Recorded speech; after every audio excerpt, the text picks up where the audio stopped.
Hello everyone, welcome to my channel kids bus. आज बच्चों हम अपनी हिंदी व्याकरण की कक्षा में अपठित गद्यांश के बारे में जानेंगे कि अपठित गद्यांश क्या होता है। सबसे पहले हमें अपठित का मतलब समझना ज़रूरी है। अपठित का मतलब होता है जिसे पहले ना पढ़ा गया हो। इस तरह का प्रश्न हमें परीक्षा में ज़रूर आता है और इसका अर्थ ये होता है कि हमें कुछ ऐसा गद्यांश या ऐसी कहानी दी जाती है जो हमने पहले कभी ना पढ़ी हो।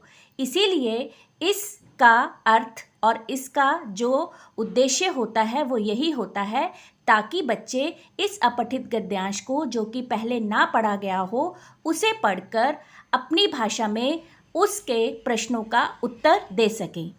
अपठित गद्यांश के लिए हमें सबसे पहले गद्यांश को अच्छे से पढ़ना होता है और फिर उसमें दिए गए प्रश्नों को उत्तरों को ढूंढना होता है कि उसमें हमें क्या प्रश्न पूछा गया है उस गद्यांश में से, और उस गद्यांश में से हमें उन उत्तरों का अर्थ ढूंढकर प्रश्नों के नीचे लिखना होता है।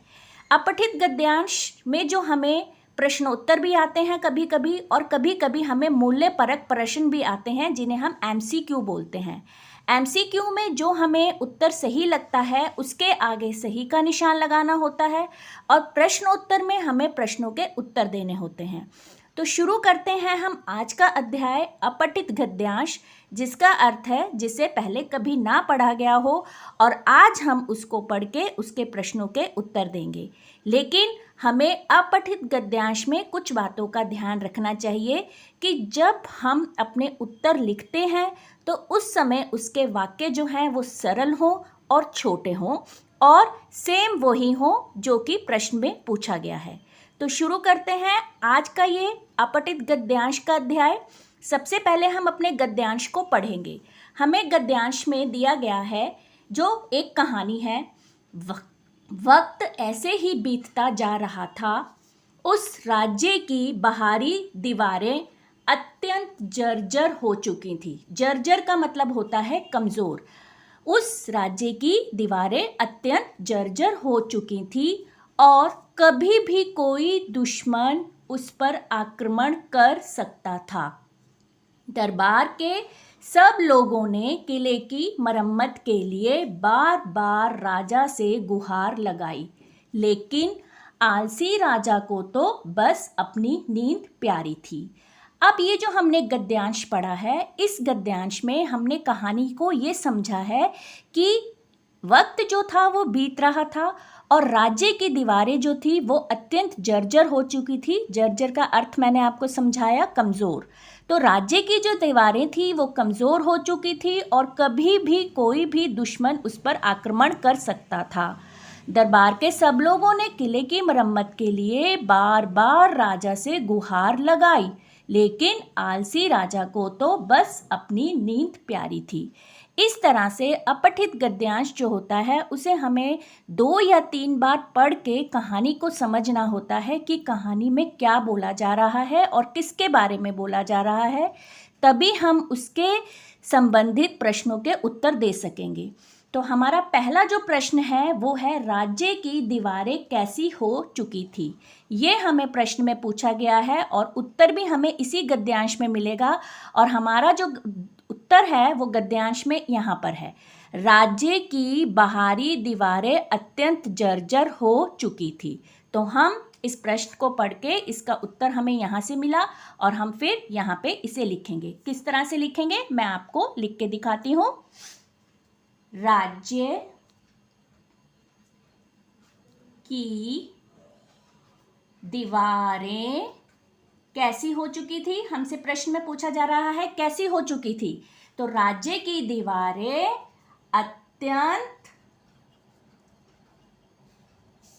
जर्जर, जर्जर का अर्थ मैंने आपको समझाया, जर्जर का अर्थ होता है कमजोर। तो यानी कि राज्य की दीवारें अत्यंत जर्जर हो चुकी थी। तो इसका उत्तर हमें यहाँ से मिला। इसी तरह हम प्रश्न दूसरा पढ़ेंगे। किसने राजा से मरम्मत की गुहार लगाई। तो हमने ये अपने गद्यांश में पढ़ा है, दरबार के सब लोगों ने किले के मरम्मत के लिए बार बार राजा से गुहार लगाई। यहाँ हमने इस गद्यांश में यहाँ पे इस लाइन को पढ़ा था और इसी का उत्तर हम इसके यहाँ नीचे लिखेंगे। तो प्रश्न में हमसे पूछा जा रहा है किसने राजा से मरम्मत की गुहार लगाई, तो हम लिखेंगे सब लोगों ने। किसने? सब लोगों ने। दरबार के जो सब लोग थे, तो ये लिखेंगे सब लोगों ने किले की मरम्मत की गुहार लगाई। किले की मरम्मत की गुहार। गुहार का मतलब होता है किसी को किसी के बारे में बोलना, उसे कहना कि आप इस काम को करिए। तो इस तरह से किले के जो दरबार के लोग थे उन्होंने बार बार किले की मरम्मत की गुहार लगाई थी राजा से। अब प्रश्न 3 में हमसे पूछा गया है राजा को कौन सी चीज ज्यादा प्यारी थी, तो यहाँ पे हमें पता है राजा को तो बस अपनी नींद प्यारी थी। तो हम इसका उत्तर लिखेंगे राजा को तो बस अपनी नींद प्यारी थी, जो कि हमने गद्यांश में पढ़ा है।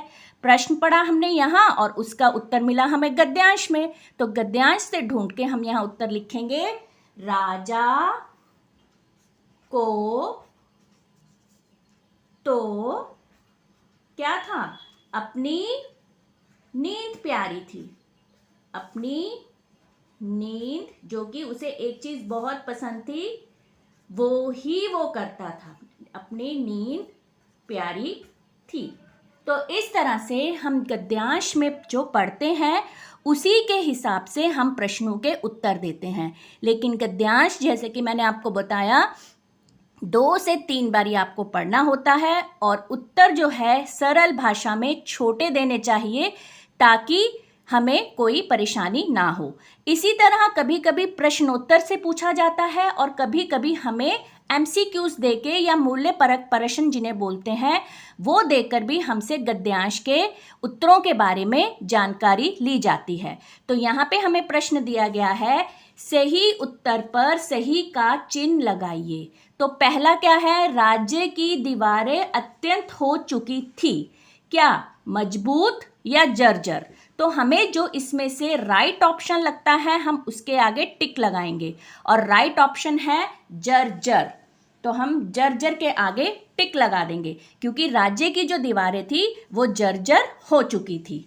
अब उसी तरह दूसरा प्रश्न हमसे किया जा रहा है कभी भी कोई डैश उस पर आक्रमण कर सकता था और ऑप्शन में हमें दिया गया है दुश्मन या दोस्त। तो हमने गद्यांश में पढ़ा था कि दुश्मन, यहाँ पे हमने जो ये गद्यांश पढ़ा था इसमें लिखा था दुश्मन, यानी कभी भी कोई दुश्मन। तो इसमें जो राइट ऑप्शन होगा वो होगा दुश्मन। तो हम इस तरह से दुश्मन के आगे टिक कर देंगे और उसके बाद यहाँ पे फिल इन द ब्लैंक्स में भी लिख सकते हैं तो भी ठीक रहेगा, अगर टिक कर देंगे तो भी ठीक रहेगा। तो यानी कि कोई भी दुश्मन उस पर आक्रमण कर सकता था। इस तरह से ये जो हमारा अपठित गद्यांश होता है, गद्यांश में हमें पहले गद्यांश को अच्छे से पढ़ना है, उसके बाद हमें उसके प्रश्नों के उत्तर देने हैं जो कि हमने कहानी में पढ़े हैं। और जो MCQs होते हैं उनमें हमें ऑप्शन दिए रहते हैं, एक गलत और एक सही। तो जो ऑप्शन सही होता है उस पर हमें राइट करना होता है। आशा करती हूँ आपको ये अपठित गद्यांश का अध्याय अच्छे से समझ आया होगा। अगर अच्छे से समझ आया है तो प्लीज़ मेरे चैनल को सब्सक्राइब कीजिए और शेयर कीजिए ताकि सभी बच्चे इस अध्याय का ज्ञान ले सकें। आप अपना ध्यान रखिए। अगली वीडियो में हम कुछ नया सीखेंगे। तब तक के लिए bye bye and take care all of you.